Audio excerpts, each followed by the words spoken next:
Hello guys and welcome back to my channel. जब पहले के पार्ट में हम लोगों ने देखा था यहाँ पे वहीं का जो पर्सन बुली करने की कोशिश कर रहे थे वांग जी ने उन सभी को ढंग से उन्हीं की भाषा में समझा चुका था। और यहाँ पे शिचन और जांग चैंग भी अब यहाँ पे अपनी शॉपिंग को स्टॉप करते हुए मिशन आ गए थे। यहाँ पे उन लोगों ने अपनी डिज़ाइंस तो दे दी थी और यहाँ पे अब टेलर्स ने उनकी डिज़ाइन पे वर्क करना भी स्टार्ट कर चुके थे। हाँ, कुछ दिनों के अंदर ही अब एंगेजमेंट पार्टी भी आ चुकी थी और सभी लोग उसे अटेंड कर रहे थे। यहाँ मीडिया भी आई हुई थी और बहुत सारे बिजनेस वर्ल्ड के यहाँ पार्टनर्स भी थे। यहाँ पे जांग चैंग उस पार्टी में यहाँ पर लेक्चर के साथ खड़ा हुआ था और उसकी बार बार नज़रें सिर्फ वहीं पर जा रही थी। वह इतने लोगों के बीच में वो यहाँ अनकम्फर्टेबल फील तो नहीं हो रहा। क्या यहाँ पे वहीं को मेडिसिन देनी चाहिए या फिर उसे वहीं को यहाँ पे उसके रूम में छोड़ देना चाहिए। यहाँ पे जांग चैंग को ऐसे देख के लेक्चर कहते हैं, चैंग तुम चिंता मत करो, वांग जी और अंकल हमेशा उसके साथ ही रहेंगे, वो लोग उसे नहीं छोड़ेंगे। यहाँ पे जांग चैंग हमें सर हिलाता है और यहाँ पे अब उनकी एंगेजमेंट पार्टी स्टार्ट हो चुकी थी ड्रिंक्स और म्यूज़िक के साथ। अब यहाँ पे वो लोग अपनी रिंग एक्सचेंज करते हैं और लेक्चर जो सबके सामने बहुत ब्यूटीफुल तरीके से जांग चैंग को फिर से अपनी शादी के लिए प्रपोज करते हैं। ये प्रपोजल यहाँ पूरी चाइना ने देख लिया था। आखिरकार पूरा बिजनेस वर्ल्ड जान गया था कि लैंड एम्पायर्स की दो लैंड जेट्स में से यहाँ पर लैंड चैंग की शादी होने वाली है। कुछ ओमेगास और बीटास के दिल टूट चुके थे।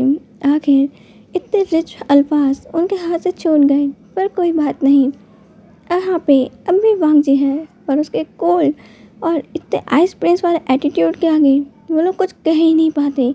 उनके सड्यूस करने की यहाँ सारी एबिलिटीज ही जैसे वैनिश हो जाती है। वांग जी के उन कोल्ड नज़रों को देखकर वो लोग कुछ कह ही नहीं पाते। उसे सड्यूस करना तो दूर की बात है। तब भी कुछ एरोगेंट ओमेगास और बीटास अभी भी वांग जी के पीछे पड़े हुए थे और वांग जी इस पूरी पार्टी में वहीं को अच्छे से यहाँ पे देख रहा था। और जब भी उस सिक्के से यहाँ पे बिजनेस पार्टनर से बात करना होता था वो वहीं का हाथ कस के पकड़ लिया करता था ताकि वहीं को वो देख ना रहा हो पर वहीं उसके पास ही हो। और वन्नी को उसने कह दिया था कि वो सिर्फ वहीं पे ऊपर नज़र रखे और बॉडीगार्ड्स उन्हें चारों तरफ से घेरे हुए थे। लैंड कुरन भी वहाँ पास में ही खड़े रहते थे और विंग से वो बात कर रहे होते थे। यहाँ पे अब सभी लोग विंग को देख रहे थे पर वो लोग विंग को ढंग से देख ही नहीं पा रहे थे। वांग जी के बॉडीगार्ड्स और लैंड कुरन ने उन्हें विंग का फेस देखने से रोक दिया था। यहाँ पे एक क्यूट सा पर्सन ऐसा लग रहा था लंच की प्रोटेक्शन में है, पर जितने भी लोगों ने उसकी वॉइस सुनी है, उसे गिगल करते हुए और लाफ करते हुए सुना है, उन सब की धड़कनें एक पल के लिए रुक गई थी। इतनी स्वीट वॉइस, आखिर जब पर्सन इतना स्वीट हंस सकता है, गिगल कर सकता है, आखिर वो कैसा दिखता होगा। यहाँ पे वो लोग इमेजिन तक नहीं कर पा रहे थे इस स्वीट सी वॉइस का ओनर कौन हो सकता है। एंगेजमेंट पार्टी यहाँ ख़त्म हो चुकी थी और यहाँ पे अब जांग चैंग लेक्चर के साथ काउच पे बैठा हुआ था। वो तो बहुत थक गया था। ये पार्टी भले ही बहुत एंजॉयबल थी पर पूरे टाइम पर उसे खड़ा रहना पड़ा और यहाँ पे वो अपने भाई को देख भी नहीं पाया। वो यहाँ पे देखता है कि विंग यहाँ पे लैंड कुरन के लैब में सो रहा है और वांग जी यहाँ लैपटॉप में अपना वर्क कर रहा है। लैंड चैंग कहता है वांग जी कि यहाँ पे सब कुछ सही रहा। वांग जी हमें सर हिलाता है और यहाँ पे वन्नी को इशारा करता है। मैंने यहाँ पे जब तक लैंड चैंग और जांग चैंग बिजी थे यहाँ पे उनको सारी बातें बता देता है। जांग चैंग थोड़ा रिलीफ फील करता है और अब लैंड कुरन कहता है चैंग आज की रात तुम लैंड मेंशन में ही रुक जाओ, काफ़ी रात हो चुकी है और विंग भी सो रहा है, यहाँ पे तुम दोनों को यहीं रुक जाना चाहिए। जांग चैंग भी यहाँ पे सर हिला देता है और वो लोग अब गेस्ट रूम की तरफ चले जाते हैं जहाँ पर जांग चैंग ने विंग को अपनी गोद में ले रखा था और वो उसको बेड पे अच्छे से प्लेस करता है और उसके बाद वो यहाँ पे बेड को एडजस्ट करके अब विंग के बाजू में लेट जाता है। जांग चैंग विंग के बालों को सहला रहा था। जांग चैंग कहता है मैं जानता हूँ मुझे ये नहीं कहना चाहिए, हाँ मैं सैड भी हूँ कि यहाँ पे तुम्हें कुछ भी याद नहीं हुई कि हम लोग यहाँ कैसे थे। यहाँ पे तुम 5 साल के जैसे बिहेव करते हो पर मैं पता नहीं क्यों मुझे ऐसा लगता है कि अगर तुम्हें वो पास याद नहीं आए तो वो अच्छा है। जैसे आज तुम स्माइल कर रहे थे यहाँ पे जो तुम खुश थे, मैं नहीं चाहता वो खुशियाँ हमसे छीन ली जाए, हमारी नई लाइफ हमसे छीन ली जाए। जैंग चैंग के आंखों में आंसू थे। यहाँ पर उसे अपनी पास्ट लाइफ से याद आ रही थी कि कैसे जब वो कोरिया में थे और कैसे उनके पेरेंट्स की डेथ हुई, कैसे वही कितने सालों से कोमा में था। जैंग चैंग कुछ कह नहीं पाता और उसके आंखों से आंसू यहाँ बिना उसके परमिशन ही निकल जाते हैं।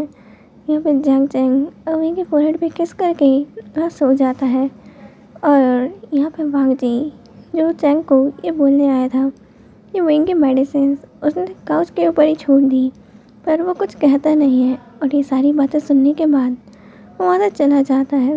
वांग जी ने सुनना तो नहीं चाहता था और यहाँ पे किसी की बातें सुनना नैन्स के नियमों के खिलाफ भी है, पर जब बात उसके विंग की हो, वांग जी के लिए कोई भी नियम मायने नहीं रखते। उसके विंग के ऊपर कोई भी नियम नहीं है।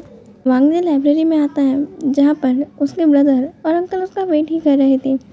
लैन कुरैन कहते हैं, वांग जी मैंने तुम्हें पता करने को कहा था विंग और जैंग चैंग के पेरेंट्स के बारे में। वांग जी हमेशा हिलाता है और वेंडिंग का ऑर्डर करता है। वेंडिंग 2 फाइल्स लेकर आता है यहाँ पर। अब वो दोनों फाइल्स वांग जी यहाँ पर लैन चैन और लैन कुरैन को दे देता है और अब वेंडिंग बोलना चालू करता है। ये सारी इन्फॉर्मेशन हाफ है। हम लोगों ने यह पता करने की कोशिश करी कि विंग के पेरेंट्स की डेथ कैसे हुई, पर हमें कुछ पता नहीं चला और ना ही हमें ये पता चला कि आखिर उनकी कंपनी के साथ क्या हुआ। यहाँ पे ऐसा लगता है कि कोई सोर्स हमें सब पता करने से रोक रही है। यहाँ पे हमारे जितने भी बॉडीगार्ड्स ये सब कुछ पता करने गए थे, उनमें से कोई भी ज़िंदा वापस नहीं आया है और जो लोग आए हैं वो चाइना छोड़ के जा चुके हैं अपनी फैमिली के साथ। ऐसा लगता है वो लोग किसी चीज़ से बहुत घबरा गए हैं। ये सुन के अब यहाँ पे लैन चैन और लैन कुरैन अपनी नज़रें ऊपर करते हैं और वो फाइल देख रहे थे। फाइल के अंदर तो सिर्फ विंग के बर्थ के बारे में लिखा था और दूसरी फाइल के अंदर इतना बताया हुआ था कि जैंग चैंग जिसकी मदर का नाम मैडम यू है, जो कि यहाँ पे मैडम वे चांगसेसरन की सिस्टर हैं और वो विंग की मदर हैं। ये दोनों सिस्टर्स हैं और विंग और जैंग चैंग यहाँ पे कज़न ब्रदर्स हैं और उनके पेरेंट्स की डेथ के बाद वो दोनों साथ ही रहते हैं। यहाँ पे इसके सिवा और कोई इन्फॉर्मेशन नहीं है सिवाय इसके कि विंग के कुछ सालों बाद एक्सीडेंट हो गया और यहाँ जैंग चैंग कोरिया की कंपनी में वर्क करता था और उसके बाद वह चाइना आ गया। यहाँ पे लैन कुरैन कहते हैं, वांग जी इसका क्या मतलब है? क्या तुम उनके पेरेंट्स के बारे में पता नहीं लगा पा रहे? आखिर उनकी डेथ कैसे हुई? वांग जी अब कहता है, अंकल मैंने पूरी कोशिश करी, पर यहाँ पर आप चिंता मत कीजिए। यहाँ पे और लोग गए हुए हैं, हम लोग बहुत जल्द ही पता लगा लेंगे और हमें पता चल ही जाएगा कि आखिर कौन है जो यहाँ पे हमें विंग और जैंग चैंग के बारे में जानने से रोक रहा है। यहाँ पे अब मैरिज प्रिपरेशन भी बहुत तेज़ी से चालू हो चुकी थी। दूसरी तरफ यहाँ पे इन्वेस्टिगेशन भी चल रही थी। आज यहाँ मैरिज का डे था। जैंग चैंग और लैन चैन यहाँ पे ट्रेडिशनल चाइनीज़ वेडिंग ड्रेसेस में थे। उन लोगों ने अपनी मैरिज यहाँ ट्रेडिशनल वे से डिसाइड करी थी। उन्होंने अपनी एंगेजमेंट यहाँ मॉडर्न वे में करी और अपनी मैरिज वो बिल्कुल ट्रेडिशनल अटायर्स में कर रहे हैं। लैन कुरैन ने यहाँ लैन चैन को उनका फैमिली रिबन बांधने को कहा। यहाँ पर लैन चैन ने अपना हेड रिबन बांध लिया था और अब वो लोग बोझ लेते हैं और लैन चैन वो लेने के पहले यहाँ पर अपना हेड रिबन खोलते हैं और जैंग चैंग के हाथ में टाई करते हैं और जैंग चैंग को अब उस रिबन का यहाँ पर वो मतलब बताते हैं।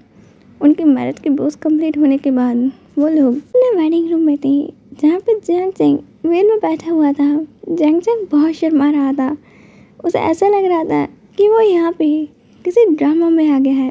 ऐसा उसने सिर्फ ड्रामाज में देखा था कि यहाँ पे कोई कॉन्क्यूबाइन या फिर कोई क्वीन यहाँ पे अपने हस्बैंड का ऐसा वेल में वेट कर रही होती है और उनके हस्बैंड किंग की तरह एंट्री लेते हैं। जैंग चैंग यही अपने ख्यालों में डूबा था, तभी लैन चैन आते हैं और जैंग चैंग के बाजू में बैठ जाते हैं। जैंग चैंग अब अपनी नज़रों से उन्हें देखता है।